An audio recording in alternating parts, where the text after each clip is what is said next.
많이 복잡합니다. 주님은 지금 우리에게 뭐라고 물어보실까요? 하나님은 우리에게 무엇을 지금 말씀하고 계실까요? 오늘 제목을 네가 낫고자 하느냐 라는 말씀으로 한번 잡아보았습니다. 네가 낫고자 하느냐. 많은 병상에서 누워있는 많은 환자들 중에 특별히 우리가 너무나 잘 아는 것처럼 하나님을 섬긴다라고, 하나님을 열심히 이 세상에서 그 누구보다도 선택된 백성이라고, 나는 너희들과 좀 다르게 하나님을 잘 섬기는 사람들이라고 자처하는 신천지 백성들이 여러분이 알다시피 몇백 명이나 갑자기 이렇게 코로나 환자로 이렇게 확정이 되었습니다. 주님은 그들에게 뭐라고 다가가셔서 말씀하실까요? 그들의 마음속에서는 가장 지금 시급하게 누구보다도 무엇을 원할까요? 그들이 낫기를 원할 줄로 믿습니다. 예수님의 사역은 각색 병등자를 치료하셨고, 천국의 복음을 증거하셨고, 죄를 회개시키셨으며 십자가 사랑으로 우리를 구원해 주셨습니다. 그 외에도 제자들을 선택하시고 훈련시키셨고, 훈련 과정을 보면서 예수님께서는 말씀을 가르치시고 병들을 치료하시고 귀신을 쫓아내셨습니다. 예수님께서 제자들에게 그리고 회중들에게 수많은 말씀 중에서 또 이렇게 네가 낫고자 하느냐라는 질문을 가지고 그들에게 뭔가를 요구하시는 것을 우리는 알 수가 있습니다. 이 네가 낫고자 하느냐는 이런 물음 속에는 정말 예수님이 병든 사람에게 병을 낫고자 하느냐를 물어보심이 아닌 줄 우리는 본문을 통해서 알 수가 있습니다. 네가 낫고자 하느냐, 또는 네가 나를 사랑하느냐, 너희는 나를 누구라 하느냐, 너희에게 떡이 몇 개나 있느냐, 너희가 나를 믿느냐, 아직도 너희는 모르겠느냐, 내가 이 일을 할 줄로 믿느냐, 너희에게 무엇을 주기를 원하느냐, 어떤 것이 옳으냐. 이와 같이 예수님께서는 신약 복음서에서 또는 사도행전에서 총 300번 정도나 물음을 통하여서 예수님께서 사역을 하셨음을 기록하고 있습니다. 마태복음은 예수님의 물음이 무려 95회가 나와 있고요. 마가복음에는 69번, 누가복음에는 35번, 또는 사도행전은 3번, 요한복음 기타 등등 해서 물으심을 통하여서 그들에게 예수님의 말씀을 선포하고 있음을 오늘 말씀을 가지고 저와 여러분에게 은혜를 나누고자 원합니다. 예수님은 왜 이들에게 질문을 하셨을까요? 오늘 본문을 보면요, 예수님께서 베데스다라는 곳에서 지나가셨을 때에 그곳에는 많은 병자들이 병을 고치기 위해서 항상 대기하고 있는 곳을 예수님이 지나치셨습니다. 5장 1절에서 봐보니까 그 후에 유대인의 명절이 되어 예수께서 예루살렘에 올라가시니라. 예루살렘에 있는 양문 곁에 우리말로 베데스다라 하는 못이 있는데 거기 행각이 5이 있고 그 안에 많은 병자, 맹인, 다리 저는 사람, 혈기 많은 사람들이 누워 물의 움직임을 기다리니 이는 천사가 가끔 못에 내려와 물을 움직이게 하는데 움직임 후에 먼저 들어가는 자는 어떤 병에 걸렸든지 낫게 되미로라. 거기서 38해 된 병자가 있더라. 예수께서 그 누운 것을 보시고 병이 벌써 오래된 줄을 아시고 이르시되 네가 낫고자 하느냐. 병든 자가 이미 많이 모여있는 곳, 요즘으로 말하면 병든 사람이 병원에 병을 낫기를 원하는 일종의 병원과 다름없습니다. 지금 코로나 환자 병이 걸린 사람들이 다 병원에 가갖고 낫기를 원해서 모여 있습니다. 옛날로 말하자치면 지금 이 베데스다 연못이라는 곳은 요즘으로 말하면 병원과 다름없죠.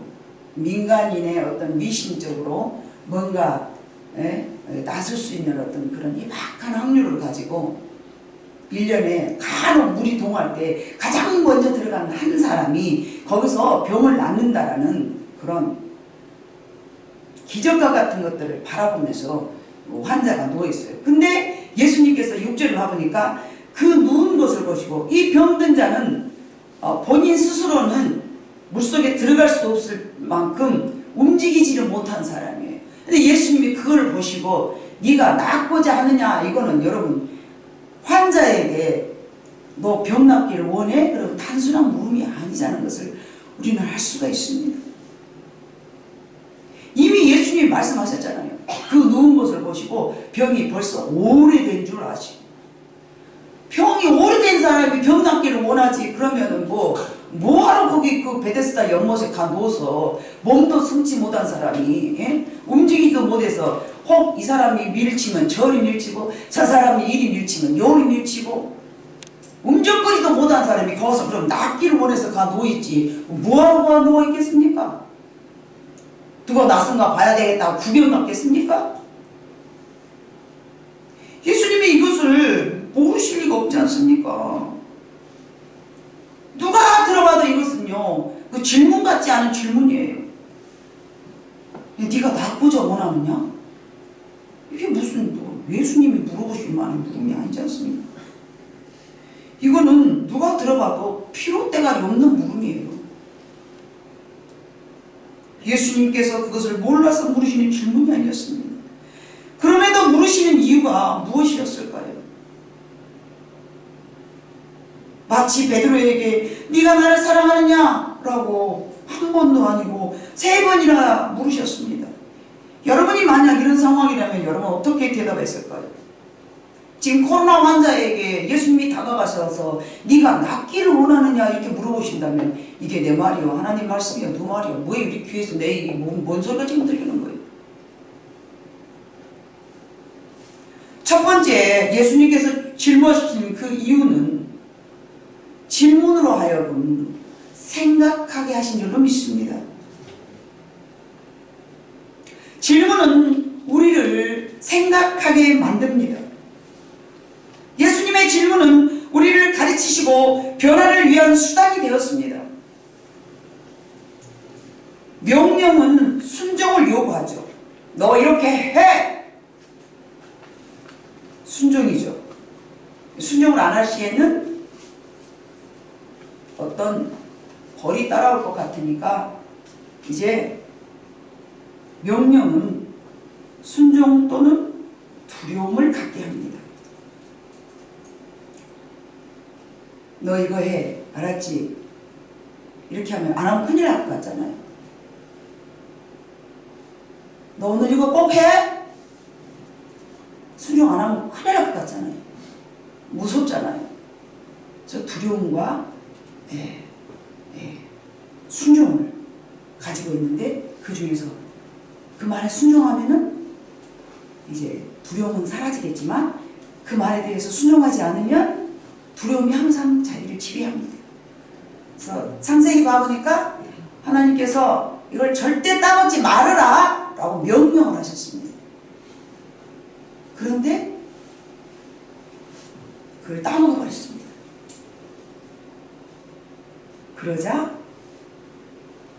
아담은 두려움이 찾아갔습니다.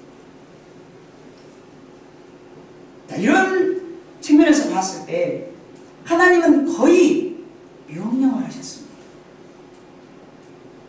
모세를 통하여서 계속 명령을 내리셨습니다. 그런데 주님은 조금 전에도 제가 여러분에게 설명하였던 것처럼 질문을 많이 하셨습니다.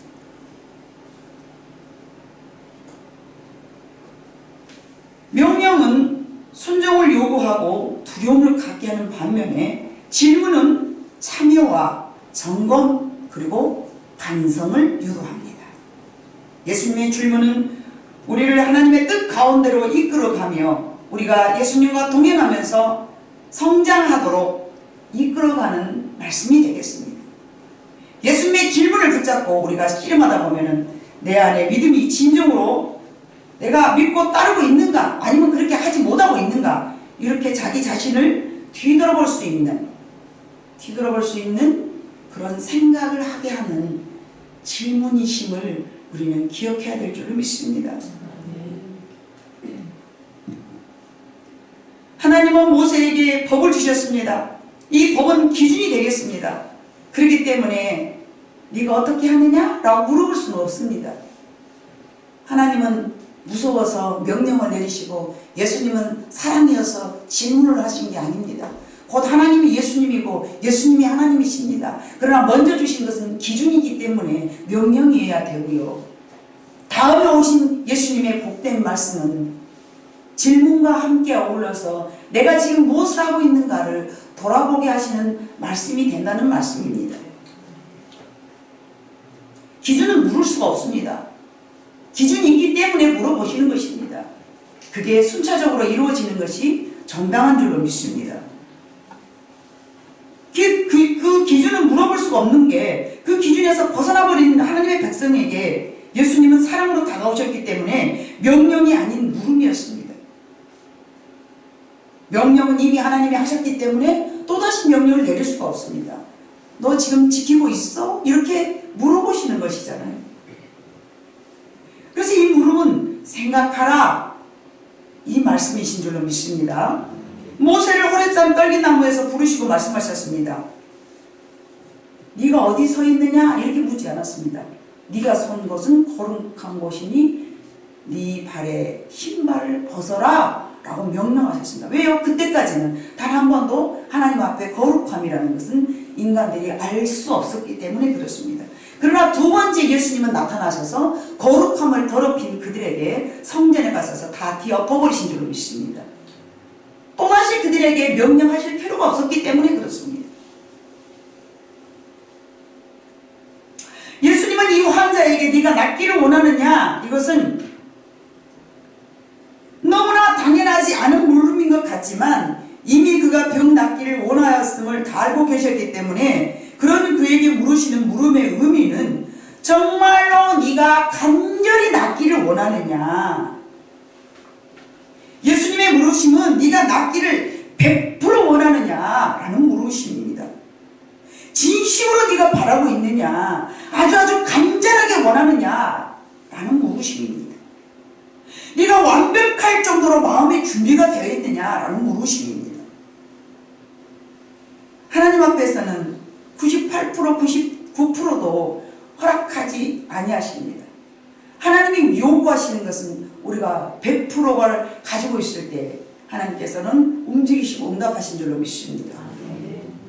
되려면 되고 말라면 말고 주사위 던지는 식으로 복불복으로 에이 내가 기도해 놨는데 되려면 되고 말라면 말고, 만약에 이 사람이 이런 마음을 갖고 있다면 네가 낫기를 원하느냐, 이거는 생각하면서 더 진심으로 네가 낫기를 원해라 라는 메시지가 담겨져 있을 수 있다는 말씀입니다.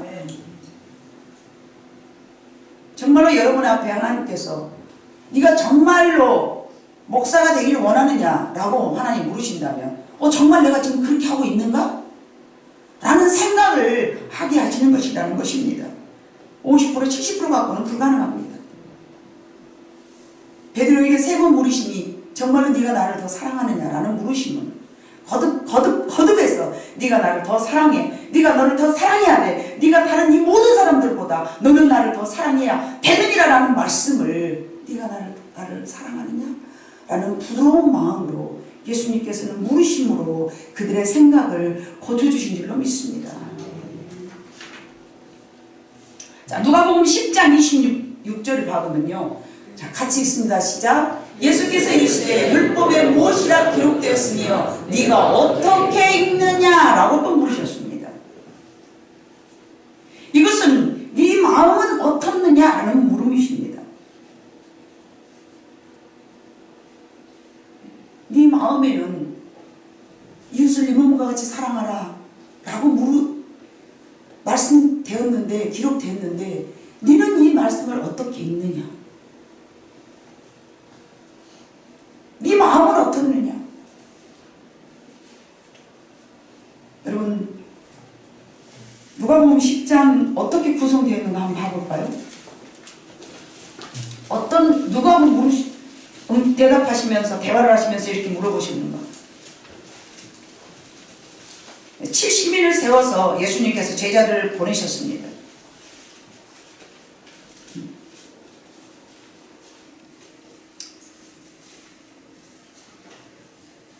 아니네요. 26절입니까? 26절. 사마리아 사람에게 어떤 율법사가 일어나 예수님을 시험하이려되 선생님 내가 무엇을 하여야 영생을 얻으리까? 그래서 예수님께서 말씀하셨어요. 율법에 무엇이라 기록되었으며 네가 어떻게 읽느냐? 27절 그렇게 말했어요. 대답하여 이르되 네 마음을 다하며 목숨을 다하며 힘을 다하며 뜻을 다하여 주 너의 하나님을 사랑하고 또한 내 이웃을 네 자신과 같이 사랑하라 하였나이다.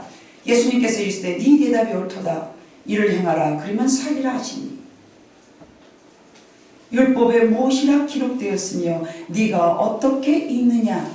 너는 이것을 어떻게 생각하면서 읽고 있느냐? 라는 물으시였습니다.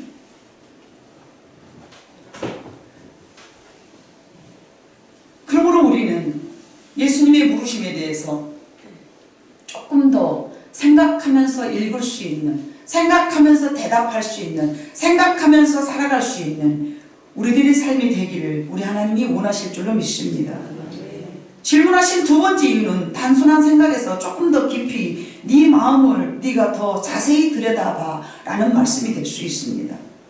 두 번째는 네 머리를 하나님을 위해서 사용해봐 라는 말씀입니다. 하나님은 우리를 창조하실 때에 누구의 형상을 닮아서 창조하셨습니까?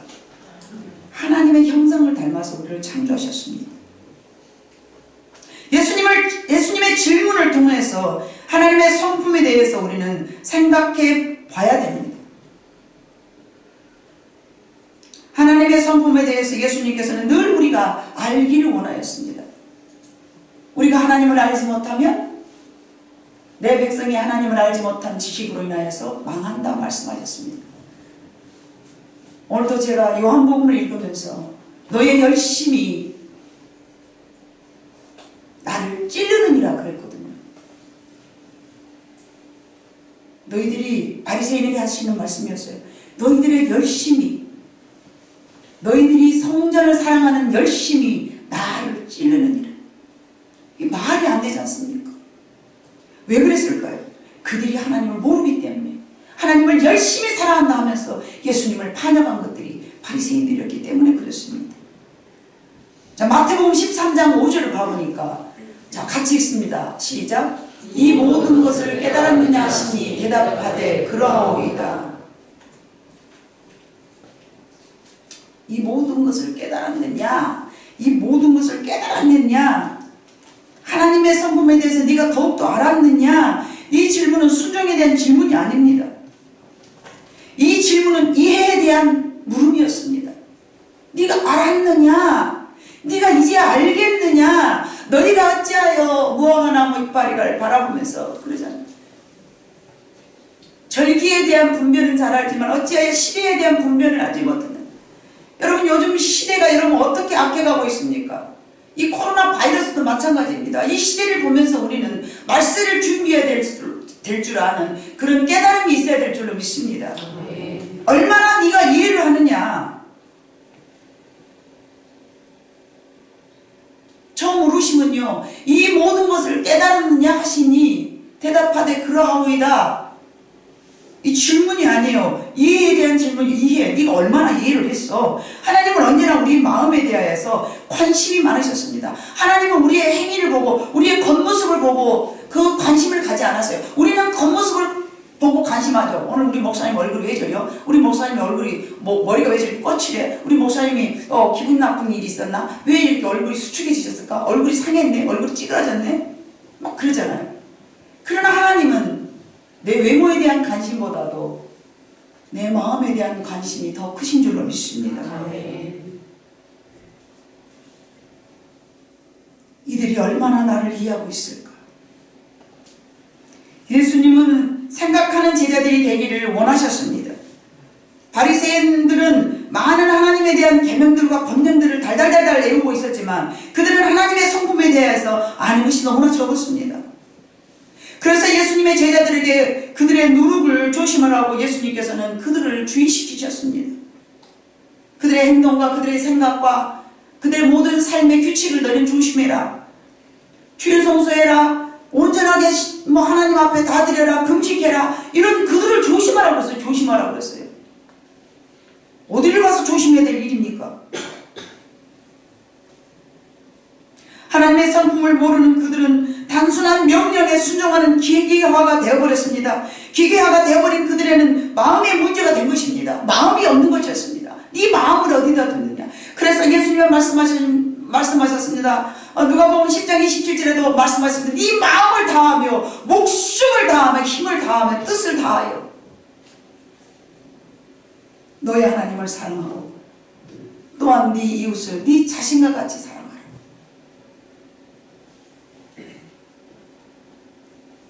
사람들을 보면요, 크게 두 가지, 제가 봐보면 두 가지 유형이 있는데요. 자기 중심인 사람들은 자기를 사랑하고 그 다음에 가족이고 그 다음에 이웃이더라고요. 자기 중심인 사람들. 모두가 다 그러지 않냐. 조금은 달라요. 조금은. 내가 희생을 하더라도, 내가 좀 더 고생을 하더라도 나보다는 다른 사람을 먼저 생각하는 사람들이 있습니다. 그래서 두 가지 부류를 성경적으로 봤을 때는 이타주의, 이기주의 그러죠. 타인을 먼저 생각하는 사람, 나를 먼저 생각하는 사람.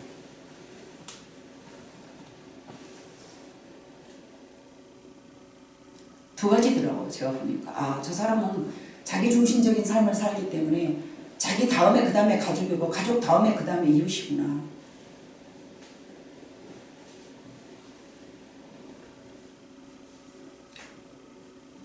목숨을 다하고 힘을 다해서 하나님을 사랑하고 내 이웃을 사랑하기에는 이기적인 마음 갖고는 어렵고 힘듭니다.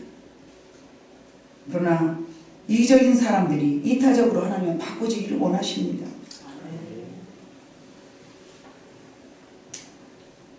정말 바리새인들은 하나님에 대한 계명들과 법령들에 대해서 달달 외우고 있었습니다. 하나님을 모른다고 말한다면 미쳤다고 할 것입니다. 지나가면서 바리새인들한테 네가 하나님을 몰라 그러면 저런 미친 것들, 내가 뭘 하나님을 몰라. 내가 모르긴 뭘 말아. 너희들이 모르는 거지. 네가 금식을 하냐 뭐를 하냐. 밀밭에서 주일날 안식일날에 볼이나 싹싹 피워서 먹은 저런 아주 무리 망시가 아주 하나님 앞에 무리하게 일이 쫙 있는 것들이 뭐 내가 하나님 모른다고? 예수님 바라보면서 뭐 주일날은 아무것도 하지 말아야 되는데 병자나 고치고 말이야. 네가 모르지 내가 모른다고? 말도 안 되네. 네가 모르잖아 지금 하나님 앞에. 아니 여러분, 모든 율법의 정신은 이웃 사랑이 중심되어야 됩니다. 근데 그들이 하나님의 성품을 모른 채 법만 준행하다 보니까 하나님의 만드신 내가 기계화가 되어버려서 사랑을 잃어버렸어요. 법 조항에만 잘 지키다 보니까 그 안에 정신을 잃어버린 거예요. 마음을 잃어버린 거예요. 예수님의 질문을 통해서 네가 지금 무엇을 생각하고 살아가고 있는가를 생각해봐 라고 예수님은 말씀하셨습니다. 어떤 마음으로 너희는 일하고 있냐? 계명을 지키기 위해서 일하냐? 그들을 위해서 계명을 지키고 있느냐? 계명을 지키기 위해서 그들에게 달달달달 볶냐? 아니면은 그들을 위해서 네가 계명을 지키냐? 그러나 바리새인들은요, 계명을 지키기 위해서 이웃을 달달달달 들어볶고 판단하고 정죄하고 들었다 놨다 하면서 비방하고 죄인으로 여기면서 가까이 가지도 않았습니다. 그러나 하나님은 그걸 원하시지 않으셨죠. 하나님은 그들을 사랑하기 위해서 그 법이 필요한 것이었습니다. 여러분, 하나님을 사랑하기 위해서 법이 필요했고요, 이웃을 사랑하기 위해 그 법이 필요했는데요, 바리새인들은 그러지 않았어요. 이웃 사랑은 어디 가부가 없어요. 어디 가부가 없는 거예요. 법만 지키기를 원한 거예요. 그 법이 왜 필요한지도 모르면서.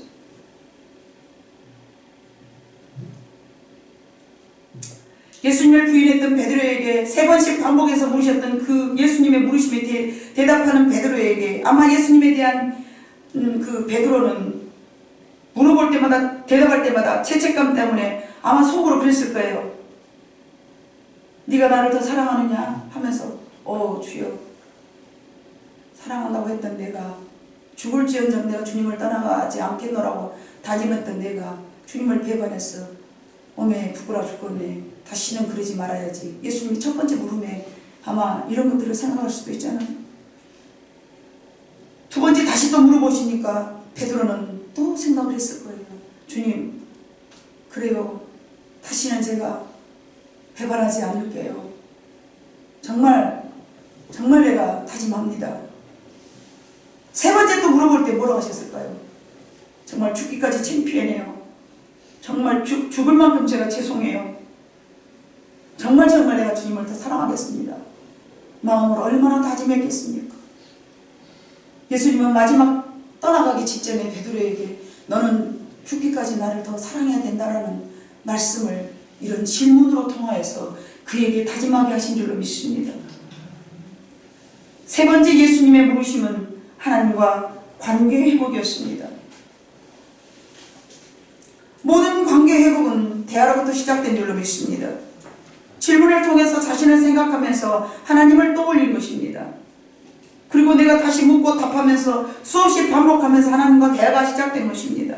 죄로 인해 단절된 하나님과 관계가 회복되기 위한 첫 걸음은 여러분 기적보다 더 중요한 것이 관계 회복인 줄로 믿습니다.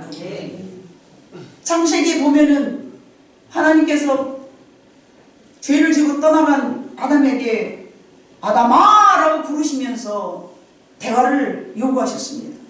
그거는 관계 회복에 대한 하나님의 요구고 촉구였습니다. 마가복음 5장 30절을 여러분 보면요. 같이 읽어보시겠습니다. 예수께서 그 능력이 자기에서 나간 줄을 곧 스스로 하시고 무리 가운데서 돌이켜 말씀하시되 누가 내 옷에 손을 대었느냐 하시니 여러분 이 말씀도요. 굳이 말씀하실 수 필요가 없는 그 말씀이거든요. 이미 예수님께서 그 능력이 자기에게서 나갔어요. 그러면 이 여인은 치료가 됐습니까? 안 치료가 됐습니까? 자기 믿음대로 이미 치료가 됐습니다. 능력이 나간 줄 스스로 아시고 무리 가운데서 돌이켜 말씀하시되 누가 내 옷에 손을 대었느냐. 굳이 그 여인을 쳐다보면서 누가 내 옷에 손 댔어? 그걸 몰라서 물어보. 굳이 누군가가 나를 손댔네 이거 확인해야 되겠어. 누가 나를 만졌는데 치료가 됐어. 이걸 예수님은 느끼신 거예요. 이미 치료된 상황이었어요. 그러나 예수님은 물으셨습니다. 누가 내 옷에 손을 대었느냐. 예수님은 이미 다 알고 계셨고 이미 치료가 된 상태였기 때문에 주님은 물으실 필요가 없습니다. 그 복잡하고 옹사하고 사람들이 밀고 밀어닥치는 가운데서 굳이 누가 내 옷에다 손을 대느냐 물어봐가지고 확인할 필요가 없으시는 상황이었어요. 누군가가 믿음에 따라서 내 옷을 만지고 치료가 됐구나 하고 지나가시면 되는 거예요. 그런데 예수님은 돌이켜서 뒤돌아보시면서 야 누가 나를 만졌어. 그러니까 옆에서 제자들이 그러죠. 예수님 누가 밀쳤어요. 사람들이 너무 많아요. 아니다. 내게서 능력이 나갔다.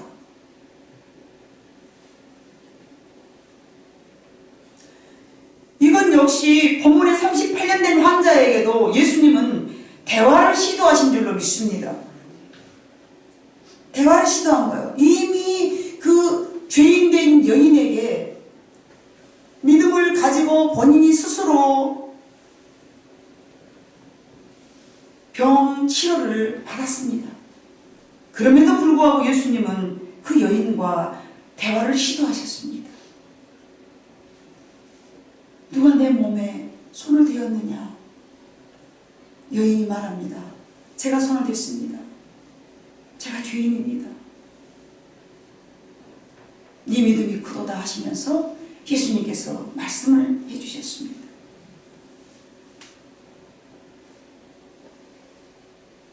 여러분 부부간에 다툼이 일어났어요. 가만히 생각해보니까 하나님 싸우지 말라고 했는데 이게 하나님 말씀이 아니네 이러면서 여러분 대화거리를 찾지 않습니까? 에이 뭐라고 내가 그래도 말이라도 걸어야 되겠다. 하나님의 말씀에 순종하는 마음으로 또는 껄끄러운 부부간의 관계를 회복시키기 위해서 여러분 대화를 먼저 이어지지 않습니까?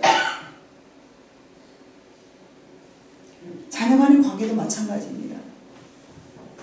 자녀를 양육시키기 위해서 뭔가 질책했는데 아이가 고개 푹 받치고 앉았으면 밥을 먹었는지 안 먹었는지 다 알지만 밥 먹었느냐고 물어보면서 대화를 요구하지 않습니까? 하나님도 마찬가지입니다.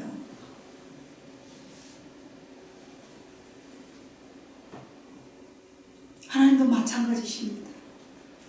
예수님께서도 저렇게 환자들에게 어루만져 주시면서 이미 치료하셨으면서도 불구하고 그에게 무슨 말이라도 건네서 관계를 회복시키기 위한 질문이고 물으심인 줄로 믿습니다.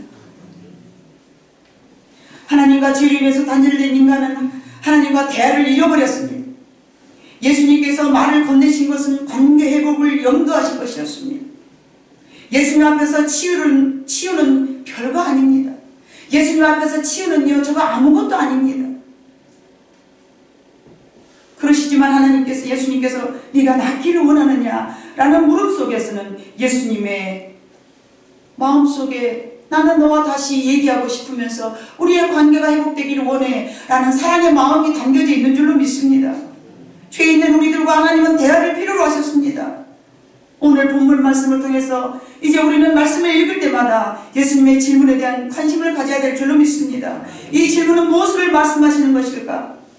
빌립을 친히 시험고자 네가 먹을 것을 주어라 라고 말씀하셨습니다. 이 말씀에 통해서도 예수님께서는 빌립이 스스로 예수님을 향한 믿음보다는 스스로 계산하면서 인생을 살아가는 안타까운 위인인 줄 아시고 네가 먹을 것을 주어라 라고 그 많은 사람들에게 먹을 것을 주라는 명령을 내리셨습니다. 여러분 혹 여러분의 상황 속에 내가 지금 감당할 수 없는 물질을 해결해야 될 그런 어려움이 있습니까? 이거는 여러분 예수님이 굳이 내 귀에다 대고 난 평생 하나님 말씀 한 번도 들어보지도 못하는데 주님 저는 언제 듣습니까? 언제 주님 저한테 질문 한 번이나 해보셨습니까? 언제 주님이 저한테 대화를 시도해 보셨습니까? 이거는 특별한 사람이나 있지 저한테는 없지 않습니까? 라고 어쩌면 여러분들 마음속에는 그렇게 생각하시는 분이 혹 있을 수 있습니다. 여러분의 삶을 통해서 예수님께서는 묻고 계신 줄로 믿습니다. 네가 이 문제를 어떻게 해결하려고 그러느냐? 네가 믿음이 있느냐? 라는 물으심인 줄로 믿습니다. 네가 이 문제를 어떻게 해결하려고 그래? 네가 나를 믿어? 마치 빌립에게 시험을 하시려고 네가 먹을 것을 주어라. 때로는 여러분 말씀이 아닌 상황에서 질문을 하십니다. 빌립에게 말씀하신 것처럼 네가 이런 문제를 어떻게 처리하겠는가? 믿음이 있는가? 아니면 용서할 마음은 준비가 되어 있는가? 내가 이웃을 사랑하라겠는데 정말 너는 사랑할 수 없는 상황인데 네가 그를 사랑하려는 마음은 있는가? 라는 물음으로 도저히 사랑할 수 없는 사람들과의 관계를 하나님께서는 그렇게 묻고 계신 줄로 믿습니다. 수없이 묻고 계십니다. 앞으로도 또한 여러분에게 수없이 물으실 것입니다. 우리는 예수님의 삶을 통한 물음을 여러 가지 시험하시고 또 우리를 테스트하시는 예수님의 질문이신 줄로 믿고 여러분이 잘 생각하면서 삶으로 대답하시는 여러분 되시기를 원합니다. 네가 나를 다른 사람보다 더 사랑하느냐라는 물음을 때로는 물으실 것이고 도저히 사랑할 수 없는 사람을 사랑해야 한다는 상황을 우리에게 허락하셨다면 빌립에게 베드로에게 물으시는 질문임을 생각하면서 우리에게도 묻고 계심을 여러분은 마음속으로 신중히 생각하고 기억하면서 그때그때마다 하나님께서 주님께서 우리의 삶을 통해서 하나님이 원하시고 주님이 원하시는 대답으로 여러분들은 응하시기를 원합니다. 바리새인과 같이 머리로 지식으로는 알고 있으면서 삶으로 실행하지 않았다면 그것은 예수님께서 물으시는 질문에 머리로는 예라고 대답했지만 삶으로는 저 못해요, 할 수 없어요, 저 안 할 거예요. 머리로는 가능하지만 가슴으로는 불가능한 삶을 우리는 수도 없이 살고 있습니다. 우리는 순종함으로 대답해야 될 줄로 믿습니다.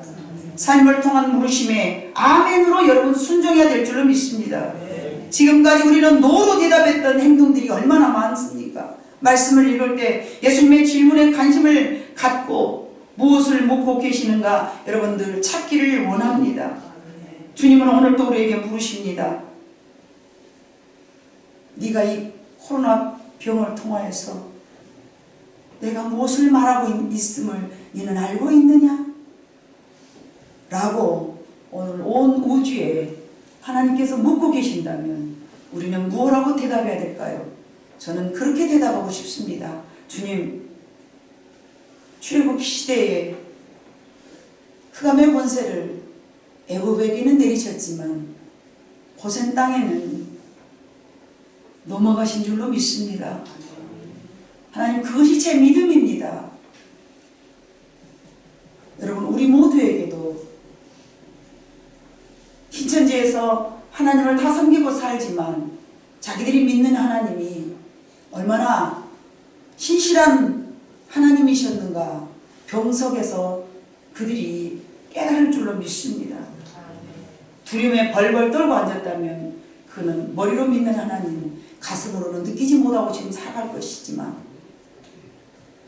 온전하게 가슴으로 믿는 우리에게는 여러분 별것 아닌 걸로 느끼고 살아갈 줄로 믿습니다. 네가 나를 믿느냐? 주님 우리에게 오늘 묻고 계십니다. 또는 네가 나를 위해 목숨을 버리겠느냐? 혹 내가 어떤 어려운 상황이 생겨서 어려움을 당한다 할지라도 만약에 그것이 하나님이 허락하신 것이라면 저는 감당하겠습니다 라고 우리는 우리 마음속에 영원한 천국을 바라보면서 담대한 마음으로 살아가야 될 줄로 믿습니다. 이 물으심에 우리는 답하면서 행동해야 될 줄로 믿습니다. 요한복음 13장 38절을 가보니까 여러분 제가 읽어드리겠습니다. 요한복음 13, 저기 있네요. 같이 읽습니다. 시작.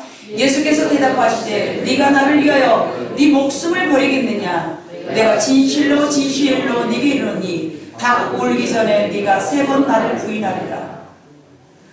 네가 나를 위하여 네 목숨을 버리겠느냐? 라고 오늘 우리에게 물어보신다면 어떤 사건과 어떤 상황에서라도 예수님께 나에서 물으시는 물음에 확실한 대답이 있을 때 50% 70%가 아니 100%가 되어질 때 여러분의 삶에 기적이 나타날 줄로 믿습니다. 네가 낫고자 원하느냐? 얼마나 간절히 나를 바라보고 소망하느냐라는 물으심에 여러분은 대답하시기를 바랍니다. 예수님의 질문에 이제는 생각하고 답하는 지혜로운 여러분 모두가 되시기를 주님의 이름으로 축복합니다.